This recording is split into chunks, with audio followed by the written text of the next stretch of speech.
നമ്മളിതിനകത്തുനിന്ന് നോക്കാൻ പോകുന്നത് നിങ്ങൾ എന്തെങ്കിലും ബ്ലാക്ക് മാജിക് എനർജിയിലോ അല്ലെങ്കിൽ നെഗറ്റീവ് എനർജിയിലാണോ ഉള്ളത്, അതോ നിങ്ങൾ സേഫ് ആണോ എന്നതിനെ കുറിച്ചുള്ള ഒരു ചെറിയ റീഡിംഗ് ആണ്. അപ്പം എന്താണ് നിങ്ങളുടെ എനർജി, നിങ്ങൾ ട്രാപ്ഡ് ആണോ അല്ലയോ എന്ന് നമുക്ക് നോക്കാം. Please guide us. Okay, please guide us.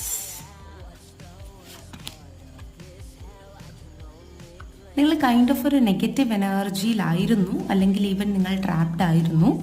അതുകൊണ്ടാണ് നിങ്ങൾ ഇതുവരെ സഫർ ചെയ്തത്. പക്ഷേ നിങ്ങൾക്ക് പോസിറ്റീവ് മൂവ്മെൻ്റ് ഉണ്ട്. നിങ്ങൾ അനാവശ്യമായിട്ടുള്ള ബ്ലാക്ക് മാജിക് അല്ലെങ്കിൽ നെഗറ്റീവ് എഫക്റ്റിൽ ശ്രദ്ധ കൊടുക്കാതിരിക്കുക.